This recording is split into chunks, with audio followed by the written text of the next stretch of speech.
Ia toi fatalo fatu mo toi foro fatu le nei tai au. Ile pa ia mal mamali o sio tato tunu fai fo ina fa fo mai. Ia o wo fo ima. Mai masania me se fo o Tino Keriso. Lunga fo le tato wala leo ia me se fo lunga le tato TV Kerisano. Ia fatalo fatu nei tai au so fa man malo Yesu Keriso. Ia lava le tafa le lalolangi o lo e mai mo me yai. Fo o le atunu o lo fa penao na e matamata mai ai le nei tai au. Ia fatalo fatu le nei tai au. I lo malei fo mai fanunga le lei. Ala fa mai le tai au fo ma le tai au matango fie.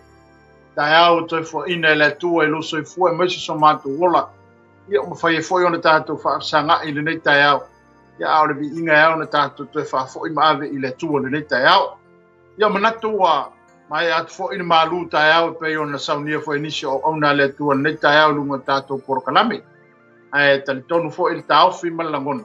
Ia o le toi so onga nei o le tatu porokalame ia e maise. Ia tātou te tufa i la vaiale le fionga le tua. Ia e whaatupula ia e fo ilo tātou nau nau.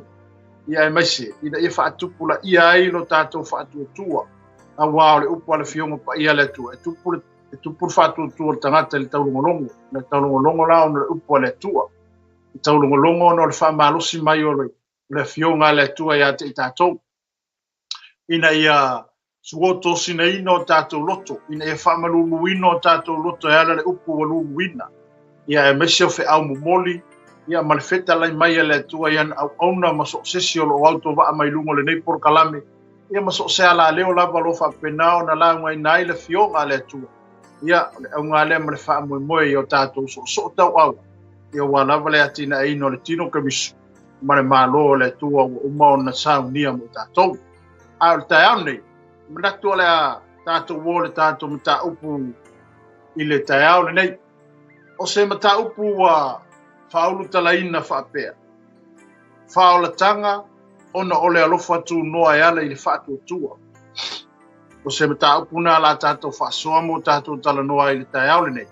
Ina i o tātou vava aima i o tātou mafo whau. Aleluia. O le ale whaaponga i na laiona mau e tātou le alofa tu noa pe wo. Uma foi ona tātou tala noa ai mo tātou whaasoa ai. Ia e o ngā foi le toi whaamanatu mo toi whaamaite. Ia ma tātou toi tala noa ngai e. Ono le tātou te ola ina le lofa tū noa le tua le temilene. Ia ma le tātou savalinga. Ia e meso le tātou wholongo lo tātou wholawai. Aleluia. Te aula nere la tātou whaasoa. I le mta upo e pei ona watu le te aula nei. Whaola tanga ono ole alofa tū noa e ala i le whaatu tua. Amene. E se manatu tō mua whapea. E te tau ona lua whasoa pe te lua fitu whae ma sisi tangata. Amene.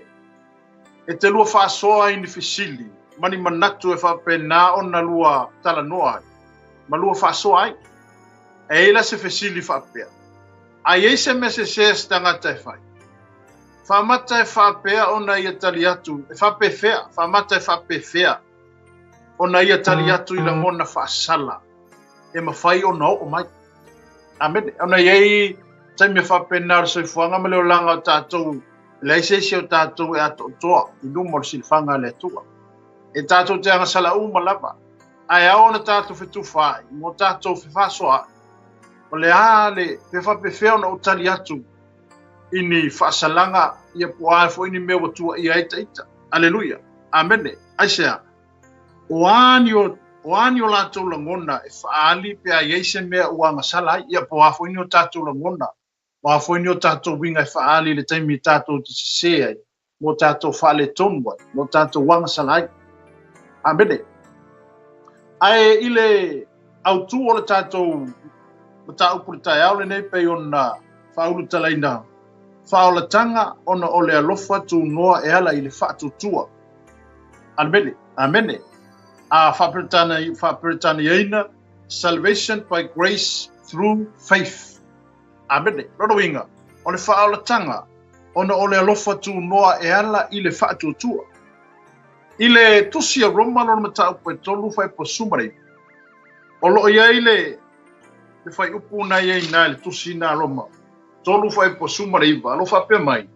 Amene, whai po sumarei va. Aleluia.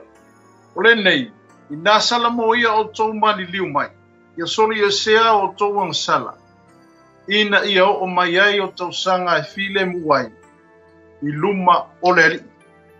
Amen. Aleluia. Lominga, o le fam, o le tusi le ngā ruenga le o apostol. Amen. O lo fa pe mai e Paulo i le ka le si e Roma. Tusi Roma. Roma lo mata upue. Roma lo mata upue tonu. Aleluia. Roma lo mata upue tonu.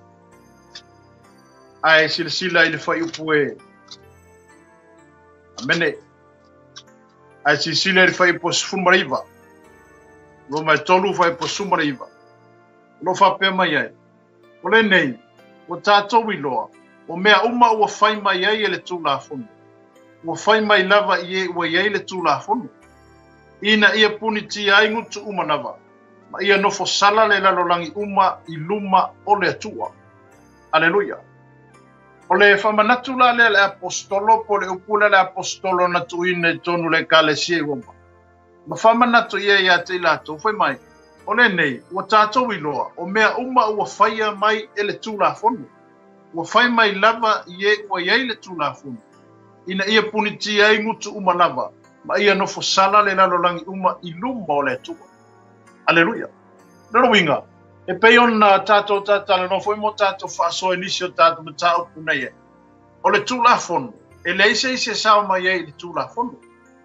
O le tūla funu ia e ngā lua ea anga i le mea lo whaasino mai le tūla funu. Ia male awala e te tau ana tausi e le tūla funu. Ma mea umo e peo na tuuina mai tono o le tūla funu. E peo na tātou i e le tae au ne le tātou mta upu ma le au tū. Whaola tanga ona o le alofa tū noa e ala i le whaatu tua. Abene. Mai, ua nufo sala le lalolangi uma i luma o le atua. O la tātou anga sala ua papai e se inai tātou mai le atua. Ma ua le aise wha moe moe, whaola inai e tātou. Tātou lava mai i le anga sala. Ua totongi e le atua le sala ale tangata. Ina ua ia awina mailo nalo, e maliu, e totongi ai la tātou anga sala. E le ai lava se isi a wala e whaola inai tātou. Aleluia. Awa tātou o le tūla fonu. Amene. E ao na tātou tausia uma mea lo fai mai e le tūla fonu. O na tātou safa ngāle te tono le manuia lea. O na whapenale o na tātou ulu fale atu te tono le manuia lea. Ai, o na whaola tanga ona o le alofa tū noa le tua e ala i le whātua tua. Amene. O na tātou whātua tua ina na o len awina mai e Yesu, e le atua. O lo na alo i Yesu Keriso. E ao na tu iai lo tātou whaatutuanga. E ao na tu iai lo tātou whaamoe moe mo lo tātou tali tanuma. Ona o iwa awala mai eile alofa tu noa o le atua e ala mai i lona alo. Amen. E peion na whaiati atu o le tae au lini. Whai mai, ua nofo sala le lalolangi uma i luma o le atua. Le temi ina ua whaale tonu le tangata. Ma whapena o na anga sala le tangata. Ua anga sala tangata umalava. Ma ua leo o ai le mamalu po le vi inga i leli. Amen. O la tātou na anga sala. Ua wawae e se ina mai ai tātou. Mai le tu. Amen. Tau lia ina ua whaale tonu lo le tangata i le amtanga. Whapena lea ona safu ona ulu whale mai le anga sala i te tonu o le tangata. O ina lea na vai lo tātou ma le atua. Ua le toi eisea. Ua le mawhai le atua ona toi so mai a te tātou. Ona o lea, anga sala. Ona ua iei le anga sala i le cap. Ua iei le anga sala i le vāo tātou ma le atua. Ua le mawhai lana toi sau le atua i e tātou. Ona ua anga sala le tangata. Amene. Ai le whapea na muta ina le sa ilinga le atua. Sa toi sa ili le atua mai a toi e tō manatu. I se isi au wala e toi whaafo i a toi li tangata i lona mamanu. Amene. Aisea, au afoi. O lato wanga sala, ua wabai e se ina ai tātou mai le atua, ma ua le ai se wha moe moe, e wha au la ina ai e i tātou lava mai leang sala. E leila se wha moe moe o kākou i a kākou la mai. E mawhai ei ona toi o tātou e toi whai se wha manga longa mō tātou. Aleluia. E mo mia se isi tangata sawe e whaifa mangalonga mo tātou ona wa o tātou wang sala. Ele mawhaila no tātou toi o e whai se isi me mangalo ina i tātou ona o tātou tangata wa anga sala. Amene. Wai mai ua totongi ele atua le sala ale tangata. Ina ua awina mailo nano e maliu e totongi ai la tātou wang sala. Amene. Aleluia. O le finagalo la leo le atua. Ua totongi na ele atua tātou wanga sala e ala ilona alo. Ua whaamangalo ina tātou wanga sala e ala ile atali o le atua lena liu tino mai le lalorangi nei o Yesu Keriso. Amen. O inala ua whaima awala. Po i ua whaima saufa ngā mo i tātou ile mnuia. E ala ile totongi ina ele atua o tātou wanga sala e ala ilona alo ua fua ina mai. Amen. A whātua tua la tātou ile maliu o Keriso. Ma tātou tali tonu ina le whaasatoro ina o Yesu. Ua maua o tātou wala i mālopo, ua maua o tātou o wala ale o tātou whaatutua. Ua tātou saufa ngā i te tono le manuia ua umana wholofola ina e le tua. Amene. Aleluia. Awa e le eise isi. E le eise isi lava a wala e whaola ina i tātou. Amene. Nā li paula le a wala na whina ngalo le atua e whaola ina i tātou. O lona awina mai le o lona alo e tō tas. Ina ia maliu. Ma whaia le la vea. Ia, ma tongi o la ina i tātou. Ma whaasau ina mai tātou mai le whaafanonga o le anga sala. Aleluia. Wai le ma whai se se tātou na toi maniwe. Ko kongi eia tātou ang sala. Amene. Le tuse Ioane lona ta upa sifuru marfa. Walo hele whai upo e ono. Lo whapea mai. Ua whetala i atu Yesu i ati. Ua au nei le ala. Ma le upu moni, ma le ola. E le alo tu lava se tasi di tama. E a leo i mai i atea. Wa iana upu i o Yesu. O i la tātou te ui atu wai. O i lo tātou whai tutoa. O i lo tātou o wala tātou te saufa ngā atua i le manuia. Ma le ola atali lewa umana saunia le atua. Pe a tātou whaatua tuaina le alo leo le atua. Ona tātou saufangale i le ola e whaavavau mana manuia o umatapena ina le tua. Mo lana tangata na whai. O umatapena ina le tua mea uma o le manuia ma mea o saunia le tua. Mo lana whanau mo ea lo rofa i le tua. Pea le upu lea Yesu le whai ei. Pea le mata upu lea sumatwha. O le fwoi fitala ia Yesu i. Awane ia. Awane atua tu wale o tau loto. Ai o tau whaatua tua i le tua. Ia whātua tua mai fo i atea. E tele mena no whai o tau i le mōtal o tama, ana leai. Wa ua whai atu o te alo sauni se mea, e no whai o tau. A whai fo i o te alu, sauni se mea no whai o tau, o te toa sau. O te talia fo i o tau ia whātasi mao, ina ia iai o tau i le mea o te iai au. Amene. Aleluia. O aia ngā upu ia, e leo se upas perfecta. Ele o se upo se whai au. Aleluia. Ele o se upo se tangata pa ia. O le upo a Yesu. O le ua mori mau Ioane i. Leo le upo le a Yesu o whitalai tae au le ne. Aua le atu atu vale o tau loto. Aia o tau whātua tua i le tua. Ia whātua tua fo i ate ia. Amene. Oi, o Yesu.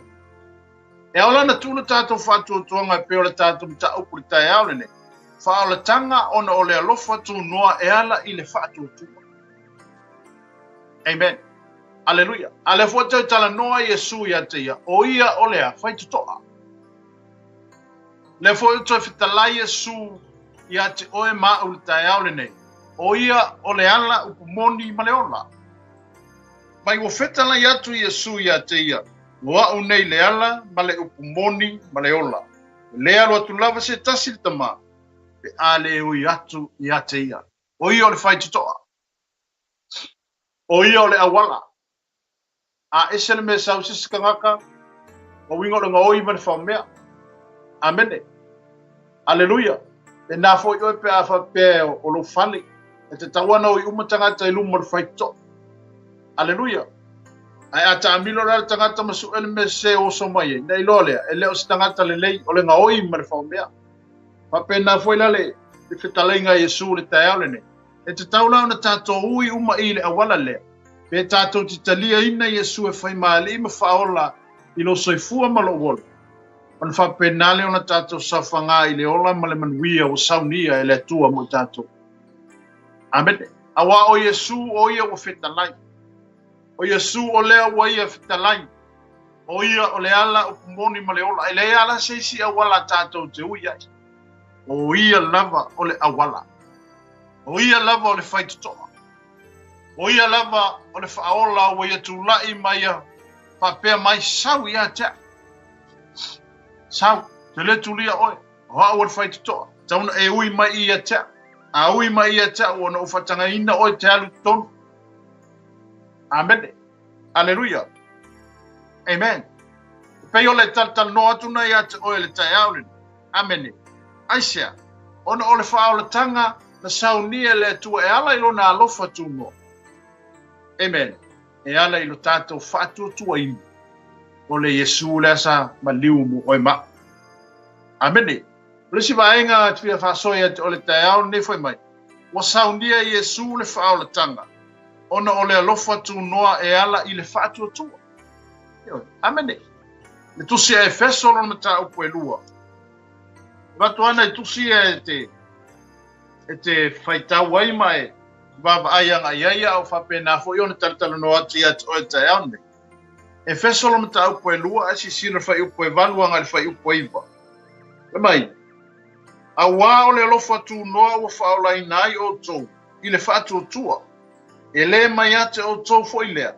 A o le mea ua foa ina mai e le tua. E le ona o ngā luenga. Ina ne imita se tas. Aleluia. Amen. Mai a wao le alofa tu noa. Ua whaola ina ai i tātou i le whaatotua.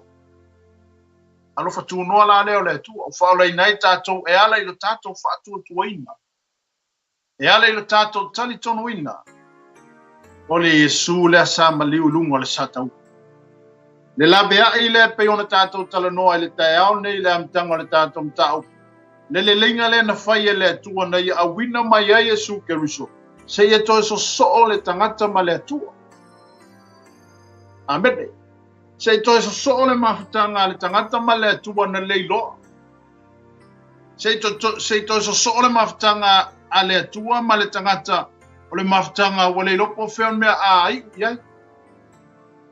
Ai o le alofa le o le tua e ala i le alofa tu noa le tua e ala i lo tātou whātou tua ina o Yesu. O le pongai le ma le mafua anga lea na iei le fina ngalo le tua. I koe saungia le isi a wala i koe a mai a Yesu. Ina ia toi so o le mawhitanga lea tātou ma le tua. Amen. Aleluia. Whai mai. O le whaola tanga. E wa saunia Yesu le whaola tanga. Ona o le alofa tu noa e ala i le whātou tua. Wa lewa e whai whaafonga mai te au nei le feso e lua whai upo te valu ma le iwa leo te whai tau tua. A wā o le alofa tu noa o whaula ina ai o tau i le whātou tua. E le mai ia te o tau foi lea. A o le mea ua foa ina mai e le tua. E leo kako. Amen. E leo se mea mai tupu mai a tātou. O le mea na au mai e le tua. O le whaola tanga na saunia e le tua. Aleluia. O wale wai whaafonga le tai au lene. A wā o le alofa tū noa. O le alofa tū noa o le tua. Amene. O lona alofa e tū noa. Amen. Ua whaola ina ai o tau i le whātua tua. O le alofa tū noa la o le tua ua fua ina ia te tātou. E ale ilo tātou whātua tua ina. O Yesu Keriso. Ua fua ina mai ai le tua lona alofa tū noa.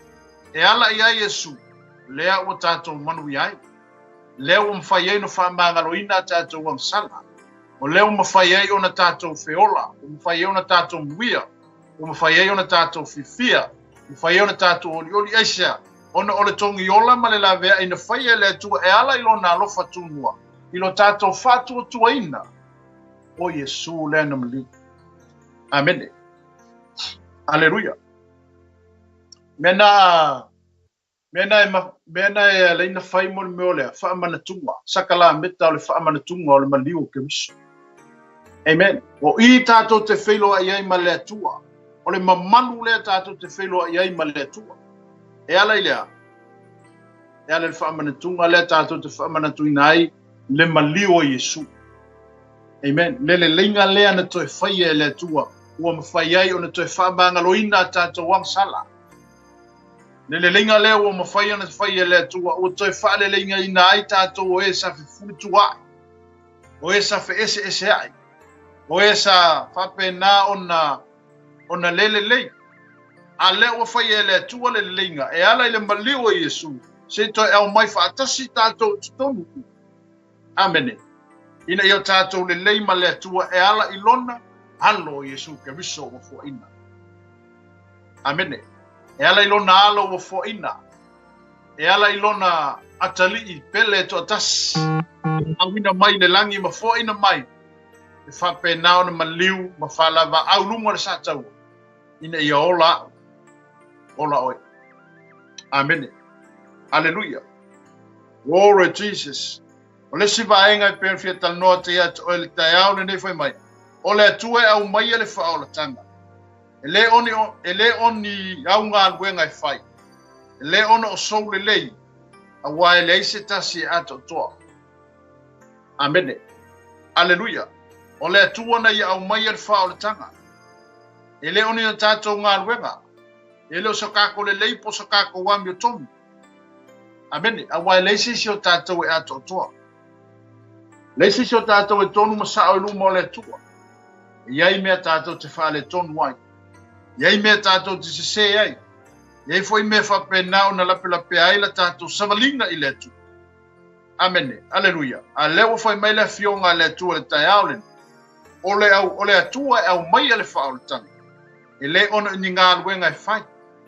E le ono o sou le lei po o sou le lei. Amene.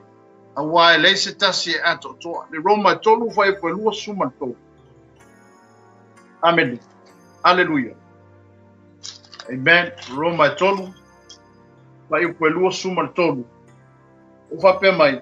A wa nga sala tangata umalava. Ma wale o le vi inga mai le tua. Wa nga sala tangata uma. Le se si tatou le yang sala. Amen. A wa nga sala tangata umalava. Ma ua le o I le vi inga mai le tua. Ua le o le vi inga mai le tua. Aisha, wanga sala ma wha le tonu tangata. Ai o le alofa tu noa leo le tua e ala ilo nā tali ua fo ina. E ala ilo nā alo na au mai. E ala ilo nā alo pele to tasi ua fo ina mai. Ni e whape nao na tātou sawhanga I le ola ma le manuia tali u saunia le tua mo tātou. Amen. E leo ni ngā luenga. Ina nei mita I tātou whapea e a meo tātou ngā luenga wa tō malelei o mea na e luma o le atua le tau. Le tau I le tangata malana ngā lue, o le tau I le tangata I o malana tiu te o whatinoina. Amene. Aleluia. Amene. A o le whaolatanga, ma le alofa tū noa le atua. O le mea na e ao na tātou whaafitai I le atua. Wa wale o le mamalu I le atua. Aisha, wa ngā sala tangata o malawa. E ana le finangalo le tu e awina mailo nano. Ma ia whaia le la vea ma ia whaia le tongi yola ma le whaola tanga tele na saundia Yesu. E ala ilona maliu. Se manue le e se wha moe moe I tātou laulangi nei. Manue whaifua tātou whainga lotu. Manue whaifua tātou whainga kerusano pe ana le maliu Yesu. Wa ana le maliu Yesu. Le e se wha amanga loina. Amene. Ana le malingi le totu. Le wha amanga loina. Ana le aise maliu, I le aise whaamanga loina. Amene, mafua mai whea, o le alofa tu noa le atu. Wa lai ona tutupu, nei mea le leima, nei mea matamo fia.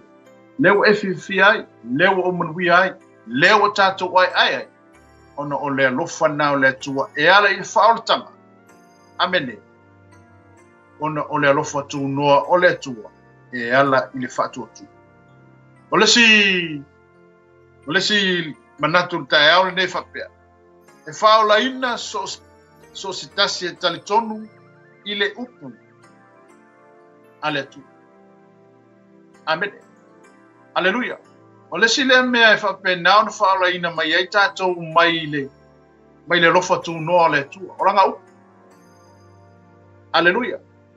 Wai pe foi no whasoa i ato e disi foi o tātou mtau.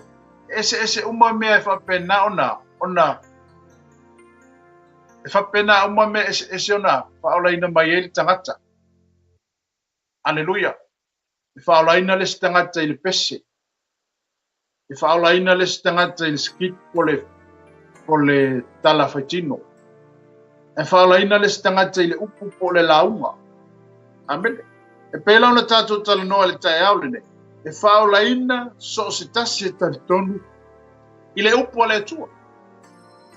Pei foi ona e tangitanga e nei tae au tātou noa i atu. O au whaolaina le upu. O au whaolaina i le launga. Lo temi mua whatoa o liuliwa i le atua. Amene. I le tausanga e tasi iwa lima. Amene. Na ise pai po studying a whai. Na isi a wo na saumori mau mai a te o Mateo i. Aleluia. Mateo mate whaalongo longo wa invite o ke alu iai. Pako aso mo mua. O ke le masangi e fo inge meo pai po study. O ke le ilongi ready, o ke le ilongi whaolainga. Amen. Te i o moni mau atu fo i atu. E nei tae au alele. Il tātou mta upu ma le autu o tātou tala noa ia. Ma le whaole tanga ona o le alofa tu noa le atua. O le alofa tu noa la o le atua ia te i tātou. Ese me whaolaina i tātou. Whaolaina le sikangaka i le launga ino le upu. Whaolaina le stangata i le pese. Whaolaina le stangata i mole skip po le po kala whakingo. Au amla pe ona veto na mole mauta ia. Na whaolaina le upu. Sau leo si a wo le tala no mai e tau mao le pai posta. Kai mi wo wanu. Au te latu la le pai posta. O le whaiwhi au fo ila sunga le whaiwhi au le whaiwhi pai posta. O le tangata fo ia le upu. O le tangata whaawina e le tu. Amen. Aleluia. O latu le au whaalongo longo i e le upu le aso le. Sau le launga le whaiwhi au. Whaalongo longo kumu. O a umala sa wa launga. Amene. Sau wale la unga le o langa ma mea lai mai e whiwhia. O a umale o ke whanonga kula sau wale upo le kua o wale la mea. O au lau, pe o ti ngā lo roto hoi le wale whanonga kula. Pe wale maa ngai ale la whanonga ia ke a waie wa le whakwa se kemi mua le o walu wai. Amen. Na umale lotu o whatu leo le isi a wole. Uso, le mea nga e anu e whai au le olanga le olaia. Le ola mon mau le whai atu. Na o mon mau. Ai whai mele uso le ane ai. Te le whai ei, olanga whai loa ei e le anganga pa i o le kua le whai au le mea nga e olai. Oi. Oh. Le whakwa amaka le ngo malama ina. Ono le upu le la unga mai. Ele fa penalu se si fai au a me ole life le ola i tangata. Ole mele ola ita po le mele ola le tangata. Le. Awata latu ole temina ole upu tonu wala u feta la ile tu ole fai au la unga mai ya. Mo kalia le upu ingo fa malama mai si o solenga mau. Amen. Alleluia. Amen. E pei o lau tala atu ia o tae au ni, ese uma me whaolaina i tangata. Wa onu whaolaina ono le lau, o tala atu la le temina. Wa o le whaiwhi au fo ilea, le pai postari lenga o a matamata. O le tangata o le whaiwhi au lea o pupoi whaowinga fo a singe fo au onga. O le leilang kusiaka. Tala atu la tala noa tu si o whaninga. Temina. Tu si le le tamaloa lea le aka o le langi. Le langi ma le aka o seo. O ke kikiro, ma so le makua. Bo, ia le aka le kumai rungai. Mo, ia le ta. Wa ula mo so mai no fefe. Wani, o vai ku le aka, ia ma lesi kule. Ai whaambakala mai loa le whaiwhi au le history a kore pusi no le whani. So le. Ka minga makua i oka, ka wharonga kufoi lele i oka kingo hoi e wa, isi alak wharonga. Amen. A o nganga mafuai ona liliu lo wola iletu. O nganga mafuai ona liu lo loko ileli. Ele o se simia. Ai nga liliu lo loko ngole upole. Na liliu lo loto on ole la unga le faife au. Ma le whamalosi le faife au. Na la ngona ilo loto ma ngoto ilo loto. O tele I whapea la a meanga o whapea aku. I faife au a mewa. Mewa ke e paul me ngai o fesili lo usole. O ngolo ule malama I le kaimi mo mua. Amen. Aina o wha si o usole ana ma o le pai postari ya. O ingala nga wha maulalo ilo loko ma ukalia ile upua tu. Amen. E pe wo tala atu nei vaenga ia te oil tai au le nei mo whaasoa ia te. Amen. Ona I tātou umala, vai ese umamea na tātou talia I le whaoletanga. Ma wala mai eile alofa tu noa le tua e ala I lo tātou whaatou tua. Amen. O le upula le tua na whaatou tua ia. O le upula le sa vali le tua na au mai e lana au nei le asu. Ma makua I ngofu alo loko ma ola I tutonu e tea. E mai ala le keiminga e o mai le taimine e le mawhai o na ave seina mai atea. Amen. O le mawhai o ave seina aisea, le ngo le meanga, o le melenga li wailo o loto, o le melenga li wailo o wola, o le melenga li wailo o tangata, o le upu ale atua. Aleluia. O le upu ale atua na li waia. Amen. E ala I le whaamalosi mai e si o uso ia ke o makeo. Ingo se awala fo inga whikala ele a kua fo I leus. Ina I whaatanga ina o mateo I tono Bible study there. Amene. A mata mai ele temile nao na ufia fia. A mata mai ele temile nao na tupu se oli lo loto. A mata mai ele na temi wa welele waka ngau waka le misi. Amen. O fea ale mea fai mai e fai ele Bible study pe ma mau pe la kalaka. Ale esa ka vale ela ai. Amen. Ai sa ongo wa whanau fo wine le tua lo talutu. Wa whama ike po ua totoe le tua se mea fo iaka ika. Wa kupoi loka ngā lala, wa kupoi loka ngā ngā. Whapena fo I oe whaafonga mai tai au nei ala le tātum ta uku tai au le. A oina nau lo loto I se mea ua. E le mawhainga e ngofo lele. E te nau e te alu e ke le misi. Amen. E tupule ngā lala le tangata e tupulo na nau. E tupule fia iai aisha. E anga o lewa ua whetalai tu sao lentua. E mo omia na le koe alu I oea, koe polisi. Malu e koe wha top apa loka loko ma loka ma fau. Poloka nganga. Inga ia kupu a kini e pea. Le wha o loa ina o taita. Pe wha tupu a tini ai. Lota nau I le upo le tua. Aleluia. Amen. Awa ino to lea te tala no atu ia o e tai aole. Amen. O le upo le tua. O le si lea wala e wala mai e le lofo tu noa le tua ia te tatou.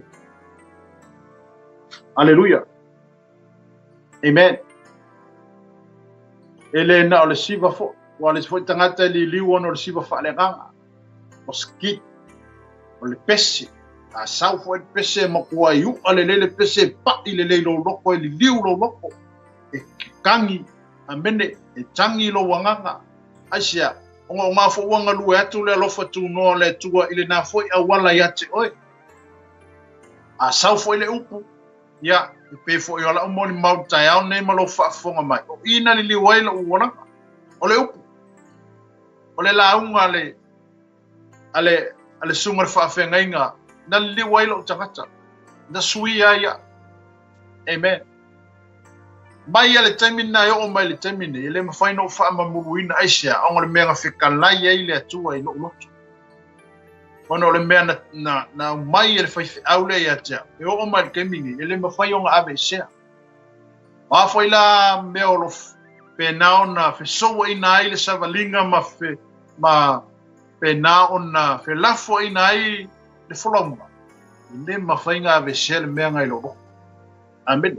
Wa foi fita ma whainga tā le folonga e o mai o matangi ma whai pesi mai. Amen.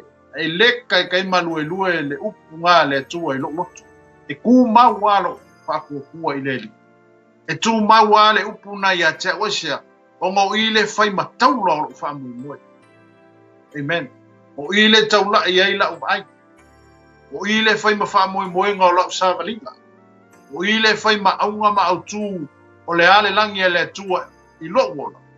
A lewo i ai i le mele peona una nau. Aleluia. Amen. E peo lau whasoa i ate o e taiao ne mo lau tu whatfo i ate o e taiao ne. Mole mole. Aleluia. E whaolaina so se tangata e talitonu i le upu. Amen. Le upu le akua. E lengi upu akangaka. E te talitonu le upu le atua. E mai wha marusi au tangata. Ai te toi sa ili mo tātou sa ili. I se wha maoninga. Mai le fionga le atua. Tātou toi sa ili ma tātou toi sue. I mai le wha maoninga mai le upu le atua. E tupu atili e pēlo tātou nau. Ia ai mai solo tātou tauwhituringa o tātou ie. Amen. I le tusi ngā luenga lona tau po sifumatas. Aleluia. Ngā luenga lona tau po sifumatas. Luenga sifumatasi. Ai wa ailar whai po sifumato. Me whare tātou tusi lan tātou talanoe fo il tusi ngā luenga. Amen. I le tau pule ina ua. I le tala fo ia Cornelio. Amen. Ina wa faali ya ile le angelo le tu ya Cornelio. Ave se fe au ya Petero sa pe kelo ka wakule upu ya Cornelio e ke olai. Alu se fe au ave se ave ya Petero la ngo fo o le se fo I Simona fai pa o manu. E fe ave ile ave ya sau. O lawa tu ele tu le upu ya Petero sa we fa malosi. Amene, ma tu ya Cornelio. O ina li liwa le loto Cornelio. O ina whaola ina ai Cornelio, ba foi fe, o le upu le ngā waku ia Petero e ala le whaalinga le tu. Na au mai le angelu ma whailo ia Cornelio, ma whi au Petero e sau. Ina fola ia e Petero le upu ia Cornelio malona aina. Inga whaola ina ai Cornelio, o le upu. Amene, i le ngā luenga la na se furu maritas. Ai si sila le whai upu e se furu male, sumar tolu male whai upu, sumar wha. Amene. Mai. Pai po sumar tas, mata po sumar tasi. Pai po sumar tol mar sumar fa. Mai. Wana tala mai a te mato I lona I lo atu I le angelu na tu mai lon fale. Mo fai atu ia te ia. Na awa tu ia ni tangata I opa. Ya ambi ya Simona ingoa ia Petero. Na te fai mai upu ia te oe. I whaola I nai oe a toa ma lo a inga uma. O le ale menga li liu e kongeli. O le upu. O le launga peke. Amen. Aleluia. E uia inga ua whai mawhamana tunga I luma o le tuana taulanga mana mea lofu. Amene. Aina mana o mia e kone lio le upu ea. E olai. Se mea e vatu e le tua te ia. E ta ina e fo ia malona a inga. E whapenao na whaasino e fo ia malona a inga ma le savalinga o lo savali ai. E whapena fo ele so I fuanga ma le olanga lo tato iai. Amene. E awa ona tato savavani mo tato whalongolongo I le upu le tu. E ngole upu e awa I e whaapoto ai tato. Amene. O lo ta oto fo tonu le fiongo pa ia le tu pele upu a Paulo ia Timoteo. O tus pa ia o malava e mai le nganga o le tu ia. E ngā e awa I whaatonu e whaapoto. Amen. O I le whapena ona tato I loa. Le ngā lue mai o le alofa tu noa le tua. E awala ise mai. Amen. Paolaina oe. Pe ona whaafonga whatai au ne se moni mauntu inati ati oe. Paolaina au ona ole upu. Paolaina au ona ole launga. Amen. Ole upu na sauna matua I taia I alo loto. Ole upu na launga ina inana matua I mfamu. Na matua I o whamaulalo I le atua ma utali ina.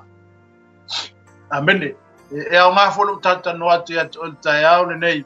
A whapewa la unga le upo le atua o le anganga o le atua le o whetalai a tātou.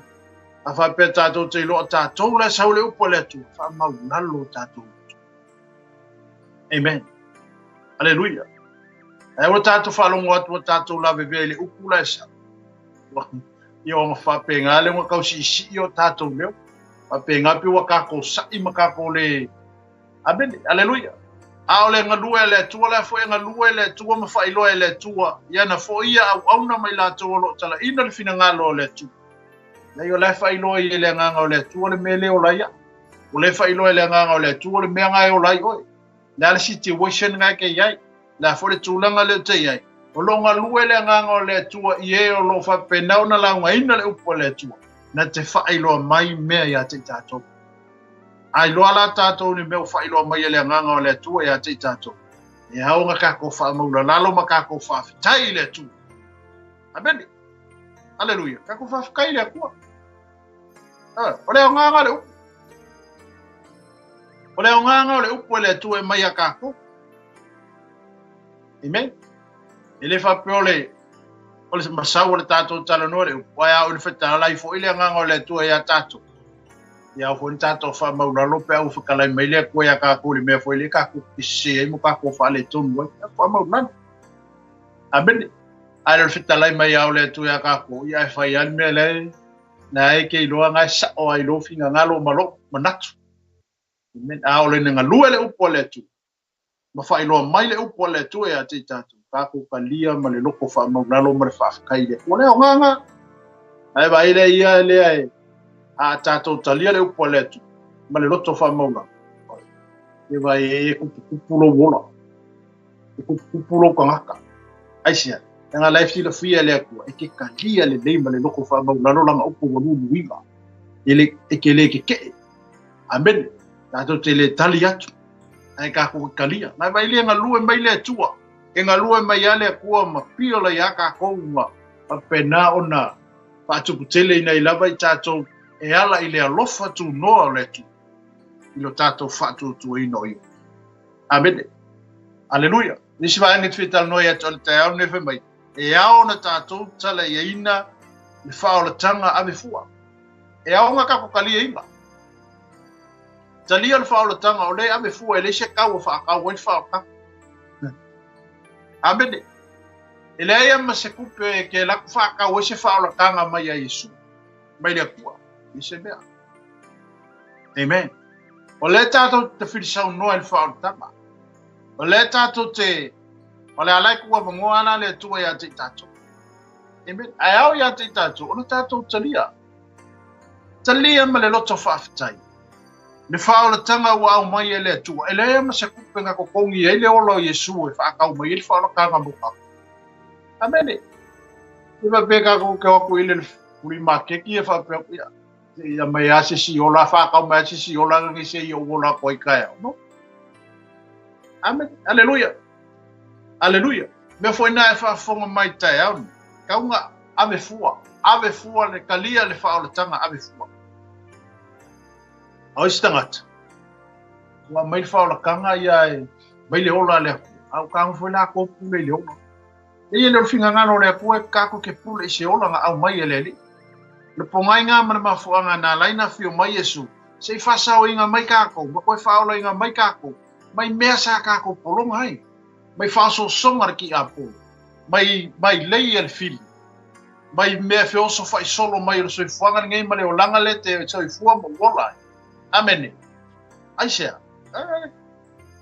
o le mangako nga o Yesu o la ngona na o le tua na laina o na mai Yesu ke biso ile la lola e whaola ina mai tatou mai alofa tu noa o le tua amen aleluia a whapea whafonga me whatai au ngi ki ngai whaike e mawhawhawhau ye sisi au wala e whailo wola amen le yele o finga ngano ngau le kua ke kama te pule le ola waile so wola si tulo amen tele tangata o mau so fua tele tuplanga tala wou whapela ia leo le unga leo le soifua whapela ia leo le tali leo whawhitau ile o le kani leo whawhikau o le kani o whawhikau le whakali mai se oli ma kena ma le awhi e whawha ai leo le kani o le whawhikau o le pule leo amen ele o le kali ngā le whawhikau ele o le kani ngā le whawhikau e whol whakikele inga ngā o lo whawhikau a wā o le manatu o le tangata ma le malona langu a me ole apule le ola nga o mai lo fa fika o li ma me fa file mu nga ye lo lang ni le ai amen tanga tapule le ola ile ole lang yo se o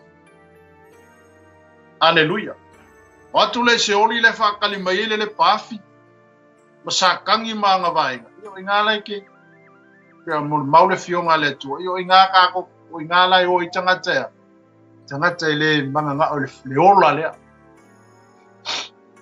o si mo fainga le abiso nga ola su yesu tanga amen Vai si tato tangata o e mai mo mai ma o foi o ma fai ona ave sona ola su ese ola sis aleluia e fa finka amen e finga ka mo ka lo su se ka ngakale amen a ole ale fina ngalo le a mai ai yesu e sui a mai ai yesu e sui ka aleluia Mane eu por pese wele Yesu na sui tu langa. Yesu na sui tu langa ya oi. Yesu nga sui oi. Abene o oi ka kaunga ok, yo ka kaunga ok. Awa sau Yesu e sui oi. Suia. Amene. Ina ia ta sa fanga ile alofa tu no leo letu. Alleluia. Amen. Alleluia. Abai e aona tato talia ina. Le faa la tanga ave fua. Abede. Paula kanga ave fua. Ave fua. Paula kanga lesa kupe fa kawai. Paula tanga lesa me ke ale ka wa mai le fa tanga. Amen. Paula le mele mana o yai letu. O lokalia. O ka ko kalia. Lawa mai fua. Amen. Alleluia. Ka ko no kanga kai manga ngi me fuli mangi me mo fua. Alleluia. Tauna tato mana na o il fa o tanga le wa mo. Leise me nga fai. Leise kupenga kuomia. Leise olo se kanga mau. Amene. Lengi me se kanga alu e songa malus. Alleluia. A o le fa o tanga ua fo fu. O le fa o tanga ua au mai fu. O le fa o tanga ua fo fu ina mai. Ine fa pe nauna tato saufanga i le ola ma le muia o saunia e letu. Alleluia. Mai, o le salamo e mua i le o mai e le whātuatua. Ka ko salamo mua o mai whākutua. Alleluia. Amene. Awa, e fina ngalo Jesus o sa kerisiano. Ia o atu mea ta ua ne yelua. E mo mia la Yesu mea yelua. E au fwela le tangata kerisiano. O nao au ina e tato mai vaenga yelua lela au whamala ua te o le taiaulene. Ina ia tato wanga iai. Ma fa pe nao na taula pe iai la tato wa ai. Ona o le alofa tu no le tua. E ala ilo tato fatu tua ina. O lona suafa. Amene. Mo mua fai mai. O le salamo ma le wha mangaloina wang sala. Amene. Alleluia. E ao launa. E ao launa tato salamo. Salamo ma li liu e se mai tato mai. Mai mea sa tato iai. Amene. Salamo mo tato li liu e se mai. Mai yala leanga sa tato uyai. Tato salamo ma tato li liu mai o tato winga. Ia ma tato wa mio sa tato yai an mua. Ia po nawa i temia tato tele italiaina ke riso. E tato tele whaolaina fo. Amene, e mo miola tato salamo. Mai salamo, ma le whamangaloina wanga sarawinga. Kako salamo mai a, kako wang sala. Whamangalo i le tua tato wang sala. Ina ua tato salamo. Alleluia. Ngaluenga lua. Ngaluenga lo mta upo lua. Watu ana itusia e whape nao na sosoni nei fo ia. Ia oe a misa foli tatu mta upo mta yao le nei. Ngaluenga lo mta upo lua. Al fa ipo tosu ma le ono ma le tosu ma le vangu. Amene, alleluia. Wai mai. Mole nei foi. Ia matuai loa le ainga umo Israelu. O Yesu lava le nana fa sa taroina e otou. Ua whaia lea e lea tua maali i makeriso. Mai ua whaalongo mai i lātou. Ona tuia leo lātou loto. Wa lātou whai mai a Peteru ma le au apostolo uma. Se mai, le au soi. Se a ea se mea mātou te whai. Amen. Alleluia. A oi na o le upa le tua lo. A oi na salamo le tangata ma le liu mai le tua. Peo le launga Peteru le whai. Mta upu le lua. Alleluia. ina wa tula I Peteru malaunga ina wa lilingi le mano le nganga pa I o le tua ile meta upu le lu amene aleluia pa mai la ia le tangata ia I o le nei foi ia matua I loa ile ainga o Israelu o Yesu lava le nana fasa taroina o to o puia peke mai ua faia lea ele atua ma alii ma keriso mai ona faa longo le ia o tangata ma lato faa longo ia I le launga ina Peteru le upo le tu le fai pula to sumra fitu fai mai ua faa longo mai lato ona tuia lea o lato loto lana mo kuia wa tuia o lato loto ua lato langona wala to ngona ina le launga lea wala to ngona ina le upo le tua wala to falongo ua fa penao na subio la to loto ua o le upo le kua yo la to loto mo la to nganga haleluya bai ua falongo mai la to ona tuia le o la to loto wala to foi mai a Peteru ma le apostolo uma se mai le a soi se a se me mato te fai le nganguia le lopo ua falongo aku ua pa'i le upo le kua le loko ia salamoro amen le wanga lue le nganga o le tu na salamoa fesili a pekelu mle o apostolo le ala se me fai e matu fa pena foi la le tatos I soifuanga ma le olanga lo tato wola ina tono le aingo le tu ma tono le olanga ke usian a o ina pa'i le upo le tu pe ona fai ati o te ale ne ile fa ala tanga ona ole alofa tu mo e ala ile fa tu so se menga lue mai ele tu a o ina pa ile upo le ko ye o pe pa ile pese pa le nganga ile loto pe pa ile skit fantino le tala fa tino fa le nganga ile loto e makua e suia wa salamo wa menga ye salamo mai mea saka ko wolai a wa yele ngana no inga foi le tato fasili lo le ala se mea matou te faia Peo fasile tangata ina fai a Peteru ma le apostolo. Ina wala tau whaalongo le upo le tua, ma la tau whaalongo le folofolo ino le fionga le tua. Wo mai ate I la tau le tui o la tau loto. Na la tau fasile lea. Le ala se me kakau fai e mako. Mai le Peteru. Salmo. Amen. Aleluia. Fai pula tau suma le valu fai mai. Ona fai atu leo Peteru I ate I la tau. Ina salamo ia. Ma ia taitasi ma papatisoina o tau uma. Ile suafo Yesu Keriso. Ma le whamangaloina o angasala. Ona maua le o tau o le mea fua I fua mai. O le anganga pa ia lea. Amen. Wow. Amen. Aleluia. Amen. O le mea lea o tia loto. O pai le upo le tua le loto. Wa la ngaina le upo le tua o tuia o lato loto. Aleluia. Wa whapena ona whamalosi mai le anganga o le tua. Na lato fasili lo leo le ase me ka kaunga mako fai mai salamo amen salamo mai ina salamo ia mai taitasi ma papati soina o to uma ile suafo Yesu Keriso ma fama ngalo ina o sala ona mawale o to o le mea fo I fua mai o le nganga pa ia le o le Peteru va apostolo fai a le talainga fo le Ioane de fai temi ina o le a fio mai Yesu e fai ale la vea I manga ia tu Yesu I tono le papati soina ile vai o yoritan tala inga fo ile yo ndina salamo ia o to wa lata mai le malo le amen aleluia a sto fango fo ile mo tato o sto fa manato fo ile mo tato nekta ya o mbese fo yo le tato savalinga ma le tato taftulinga mbese le tato fo inga kel shano ma le tato fo inga ekalesia lo ya amen a o ye ni me tato na tato salamo amen Salamoro manua le tuai. O le upu lava lea o la ngaina le taimi nei. Salamo. Amen. Tato salamo. Amen. Ni liu I mea sa tato iai. Ni liu I wala sa tato le sa mamau ai le atua ma tato. Ai ao ne tato salamo ma fo I mai le atua. Pe upu lea wa apostolo le tai ao le nei. Taona salamo ma papati soina.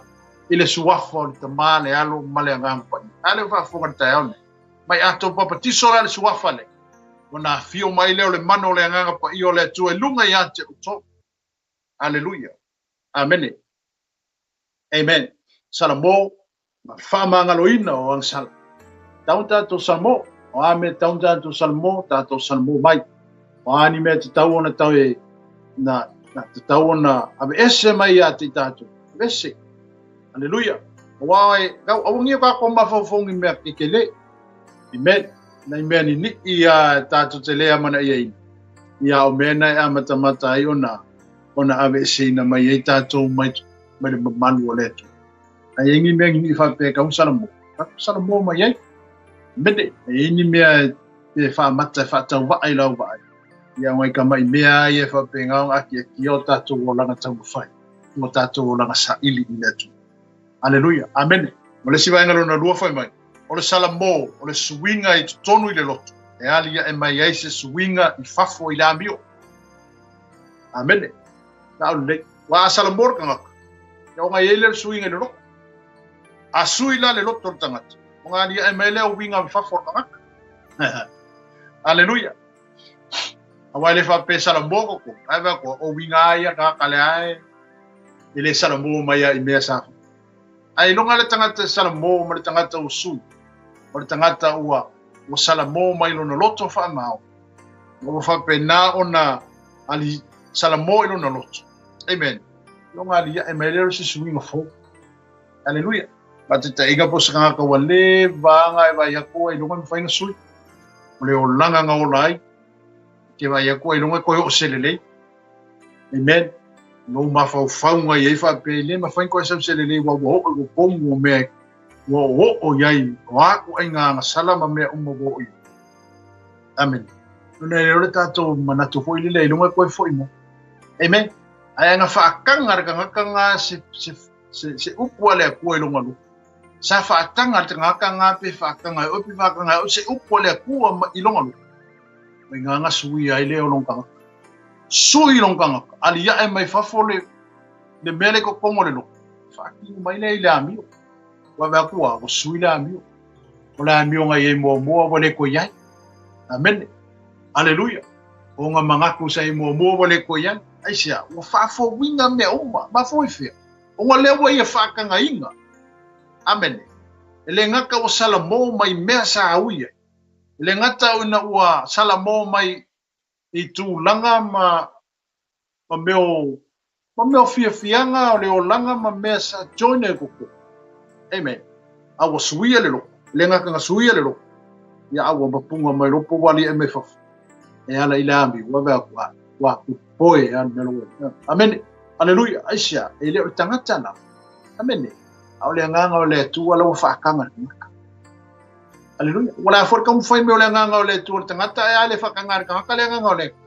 Ele é pensa. Amen. Hallelujah. Au se se vai ngana pe ono tal note o tai au le. Amen. E au na tatua. E au na tatua salamo mai i mea sa tātou whai. Aleluia. Amen. Amen. Aleluia. Ia, awele sa pati e su neta au. Amen. Ia, lela wha umatu tātou mtau putai au nene. Ia, ona tātou mano loe fwoi lela neta au. Amen. Whai mai. Lesi wa enga whai mai. E wha mano sialo whato tua e ala ia upu e tau tino.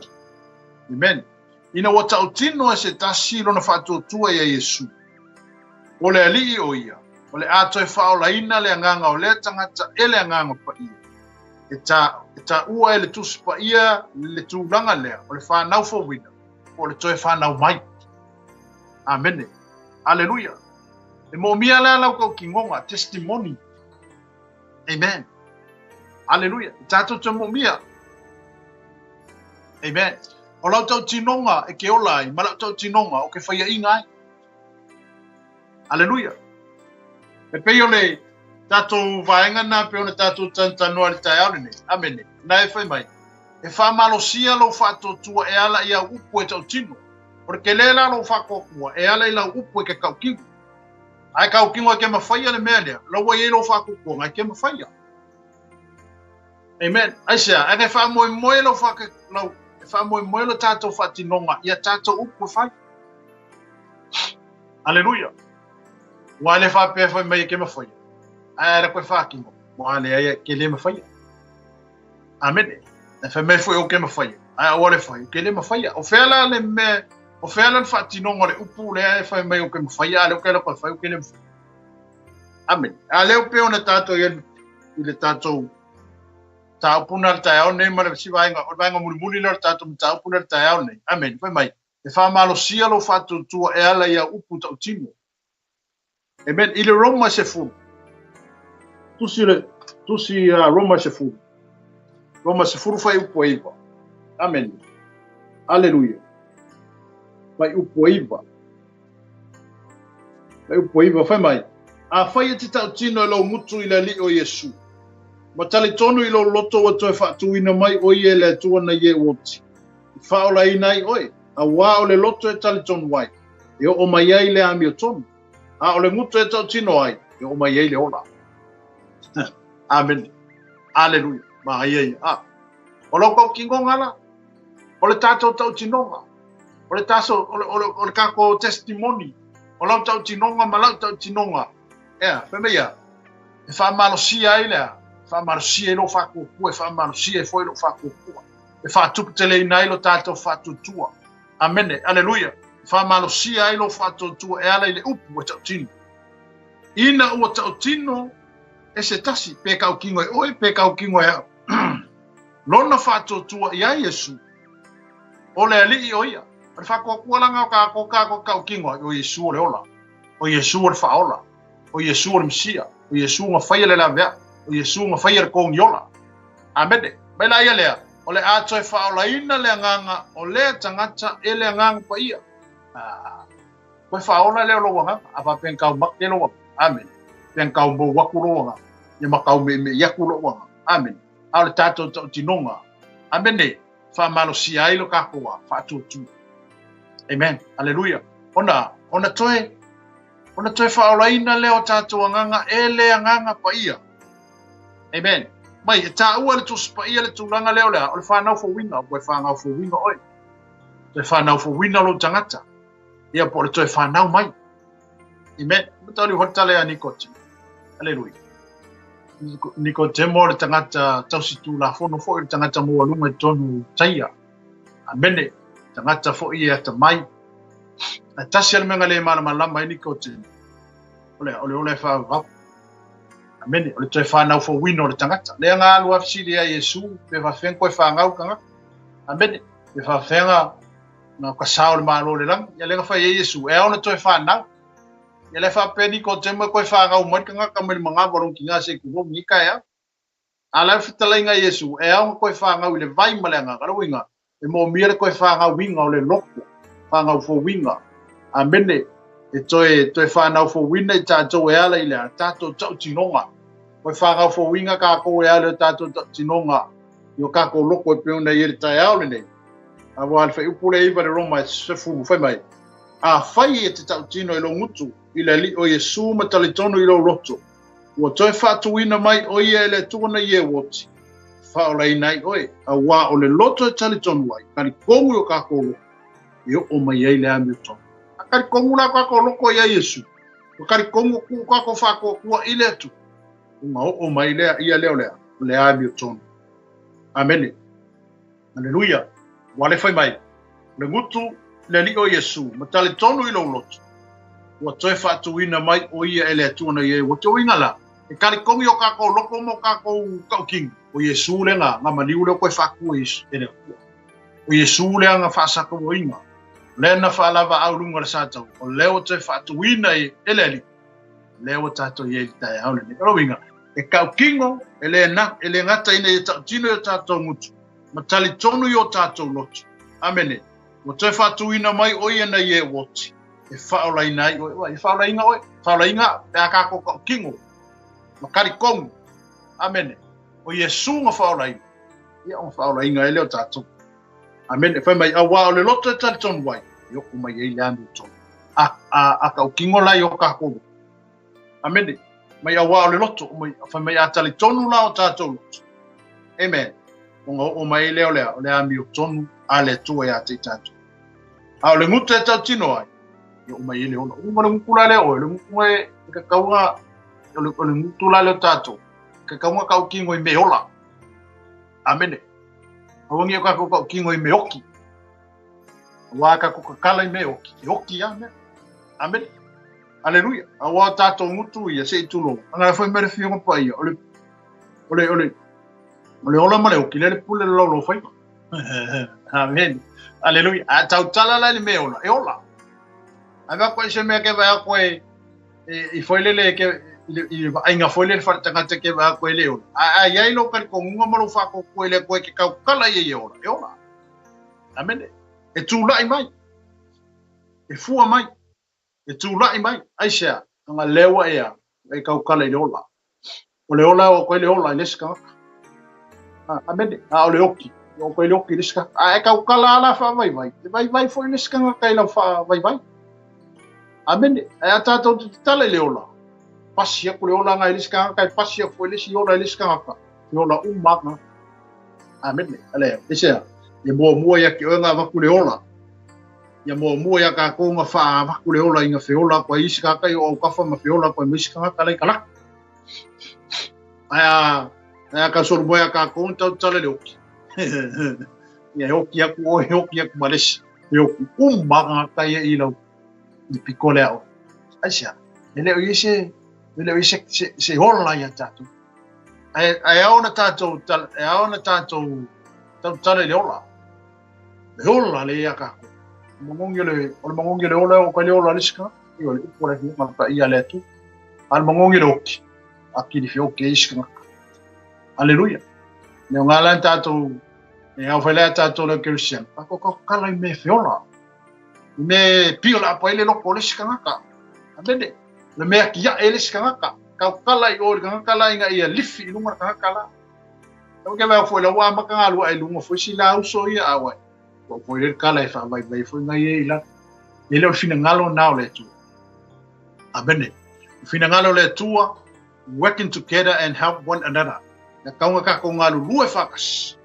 Ngai kasi ka ko lumo le. Amen. O fina ngalo le ko ka ko ngalu lu e fakas. Ale na kia ele ska ka.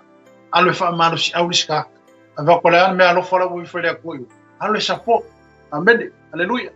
Ai le vai to logo fa nga mai le tu le la uso ma le la foi to fine. Nga mai le tu le la foi tangata ia. Nga foi le tu le si foi tangata. Amen. Ya o kama fai fo yo e sisi au wale fa penganti ne e fai lo e to ele se wale nenga ele me foi nga mai le kwa. Me nga mai le ki apondo. Amen. Ngele mai le nga ngole tu ngi me ka mo e fiki nga e me. Amen. Aba to lai kama fai le se uso le. Ene kama fai. Amen. Aleluia. O se fa malo si ai. O se fa la e au. O se upu fia. E o que o se upu fa ngo ya ki lenga fa ngo. Amen. O ele upu leola. E o ele upu leoki. Amen. Aleluia. Aya pior tanto ta upuna ta yaule. Aleluia.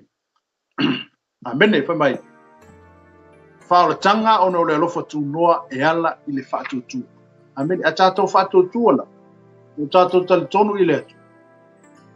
Le wata to ma wele man wia e ala ile lofa tu no le tu o fa maringi mai le wa e sapi ai le wa e fe alwa solo ai na le travel solo ai ona da o le lofa ku ngonga le tu ale tato yai e ala le tato fa tu ina o le malio ke ris le o tato sa fa nga ai le ola man wia tali amen mai le ma va nga mulbul tato ta ya so se tasi o fa na fo wina wa avea o ia masui o le kalesia o keviso. Wa taua o le tino o keviso. Amen. Vai la irmãe. Mas se kasi la fa fogo. O tangata fo i fa ola ina ma le tangata o talia keviso foi mali ba fa ola ino na so. Le ngata la o foi masui o le kalesia. A o fai foi masui o keviso. Wa taua o ia o le tino o keviso. O sumuli o le ngal wenga lo mtau poe. Elua.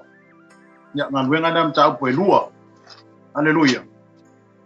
Na sisila le. Wenga lua. Sila le fai poe. Fasu marfitu. Mene. Mer fai poe fasu marfitu. Ne yenda. Wala towi vi yatu ile. Ba walo faina le nu umalava. Wo fa popo ile kalesia. Aleli. Yaso fai so oe ua fa olaina. Amene. Te fasal mata mar fai fasu mo foi mai wala tonu no fupea ma le loto ngatasi le malu i le aso ma le aso. Ua tofi fo i le a reto i le fale ma le fale. Wala tau ai ala tau me ai ma le fifia ma le loto fa maona. Wala tau vivi iato i le atua. Ma ua lo faina le nuku malawa. Ua fao popo i le kalesia ale ali. Iaso fai so o e ua fao laina. Oe la watalia Yesu. Pa ingan tatu matau putai aule. Mai so se tasi ua fa naufu. Ua avea o ia masuyo le kalesia. O avea o ia masuyo keriso. Wata ua elea o ia o le tino o keriso. Amen. Me wala to vivi ua fao popo mai ia tangata i le aso ma voifea. Ona ua fa naufu wina. Wala to talia ina le upo le atu. Wala to langona ina. Wala to salamo. Mamato fatu tua ina. Ona lofangia lea tatou e lea tua e ala i lona lofa tuno. Pena se langona neta ya mesel tatou mata upu pe ona tatou talanoa iai. Amene. Mai au ngol fa mo le tatou mata upu pole au tua le tatou mata upu tai au lene. Fa o le tanga ona o le lofa tuno e ala i le fatu tua. Amene. Ya fa pena ona ni foi le lofa tuno le tua ya oi. Malo iai pele lofa tuno le tua ya tatou terminate. Lava le mete anga ia e loa mo fa malu pea le lo fatu no le tu lunga lo soifu e maso mato wala amene e peole ma o matu tatu tau pule ta aule nei se ta se manatu foi na batu ta aule nei ya afa na fo wina oi ya fa Yesu ke riso fa mali mo fa ola ya ina wa tatu salamo mo tatu talia le upu volului Io na tu watu leo tatou loto mo tatou talitonu pe o le upu le nsau ni le fionga pa ia le atua le tae aole ne. Tau tino le ngutu, talitonu le loto, no o mai leo le ola ia te tatou, no o mai le ami o tonu. Amene, o ia tau tino Yesu o ina maliu. O ia tau tino Yesu o le na ia whaia la vea i mo tatou. Le walana na la ia sau le alofa tu no le tu, lunga ia te tatou, ine o tatou fatu tua ina le maliu alo na alo Yesu ke risu. Ona vele o tatou matino e tas. Ona vele o tatou ma le ekalesia e tas. Ona vele o tatou ma ainga e tas. Ona vele o tatou ma whanau ale tu. Amen. Aleluia. Manato le tatou prokalame na le tae au le nei. Tau ne ianga le leile tua. Ma i whapena ana whisosani na pe tatou. Ala pele whetalai ale anganga pa io le tua i atu. Le ale menga lue atu le tua i atu oi. O le launga ino le upu. O se pese. Pape nao na le liwa ilo loto ao se tala fatino. Le ale menga lue atu ile atu eto e pa maulalo loto. Ma i o tatou talia le upo waruruina. Amene, le wha maina tatou taiao ne. Le tatou o se tala wha o maina tatou mta upu le taiao. Tama, matou aftai atu o ne aso. Le umana matou tatanoa matou whasoa fo ile tua e ala ilo walofa tu noa o fo ina. E ala ina mātou whātua tua ina o lo walo na maliu li sa tau. Mātou whāftaia i atu oe le whaoletanga na e tāpena ina. E leo se whaoletanga mālo mātou tua. Whaoletanga na e ofo ina mai ai. Na e fua ina mai ai e suke riso. Ina i atoe whaia le la vea i mo i mātou. I toe whafo i atu mātou. I loa fio anga malo mamalu e pēna i ai lo mātou tama. Talo nei tai au le tua. E fwai le whaisana whiwhilinga le tai au le ne. Mātou te talo, ia te talo no loto ma ia wha, talai oi, ngā lua atu oi tamai. Ina ia whaina i whiwhilinga, ia le so sani le mana loa nganga pa ia. Ia vea i oi ke riso e whai maali i ma whaola i o lato soifua. Ina atu ia te oi anga le leilau, anga le lei oi lo mātou tamai. Au whaafonga e maise, pa anga le nei TV, a ingo ke riso ma le tino, ke riso le tue le larolangi. Ia i o manuia lo mātou tamai, mātou te talo.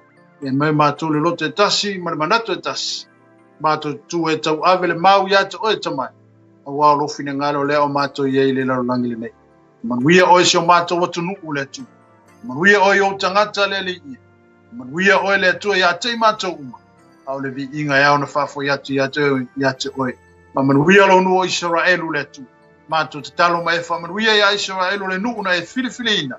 Ia whape nao na iei pēr lau pui inga malu ia Israelu tamai. Ia uatu mea uma ia te oe le tua le nei aso. Maso umalo mātou wola se o le whavavau lava. Amene. Amene. Ia, manatu sa moa o le inga le tātou por kalame nei tai au. Ia, e toi so atu tātou mta upu le mo le vaiaso anga fua nei na wa fo le fa o ino ta ta upu ona ye al nei aso ia fa to fa soi fo ia manu te le ino ta to tunu ia e mese to enga le nei vai aso soi fua mai manuia. Hey sis, where are you going? Oh, I'm just heading out to find a place to send money to my uncle in Samoa. Oh, why waste time and petrol? You can use UP Group Money. You can send money to Samoa and it's really fast. Really? Yeah. Can I sign up online? Yeah, it's really simple. Sweet, I'll do it now. Okay, bye. Bye. Sending money to your loved ones in Samoa has never been easier with UP Group Money Transfer. Our service allows you to transfer money quickly and securely from the comfort of your home or anywhere in New Zealand. Your family and friends can conveniently pick up the money from over 40 villages across the Polu and Savai. No matter where they are, we've got you covered. Our user-friendly online platform makes sending money a breeze. Just visit www.upgroupmoney.com. Sign up and start sending money in minutes. We're here to help. If you have any questions or need assistance with signing up or sending money, please don't hesitate to contact our friendly support team at 09558 2896 or 0800 877 328, or visit us in the office at 6/22 Station Road, Otahuhu, Auckland 1062. Experience the ease and reliability of UP Group Money Transfer today. Your family and friends in Samoa are just a few clicks away from receiving your support. Visit www.upgroupmoney.com now to get started. Hey, is it true that your company can help us save money for our trip to Samoa? Yes, that's right. With UP Group Money's partnership with Vodafone Samoa Mtala, you can save money while you're still in New Zealand. You'll need to register with UP Group Money to receive a Vodafone SIM. Once you have your Vodafone Samoa SIM, you can start sending money to yourself through your UP Group Money account to your Mtala account. You can only withdraw your savings when you're in Samoa. Oh, that sounds great and straightforward. Can I do my registration online? Yes, you can register for UP Group Money online. However, if you need assistance, you can come into our office and we'll help you out. For Mtala, you'll need to visit our office to register and collect your Vodafone Samoa SIM. UP Group Money, in partnership with Vodafone Samoa Mtala, offers you a unique way to save for your trip to Samoa while you're still in New Zealand. Here's how it works. First, register with UP Group Money. You can do this online or visit our office for assistance. Second, receive your Vodafone Samoa SIM. To complete your Mtala registration, you'll need to visit our office. And lastly, start saving. Use your UP Group Money account to send money to your Mtala account. The best part, you can only withdraw your savings once you're in Samoa, ensuring you have funds ready for your trip. Wow, that sounds really convenient. I can't wait to start saving. Exactly. So why wait? Visit our website to register with UP Group Money today, or stop by our office for any assistance. Make your trip to Samoa even more enjoyable with our hassle-free savings plan.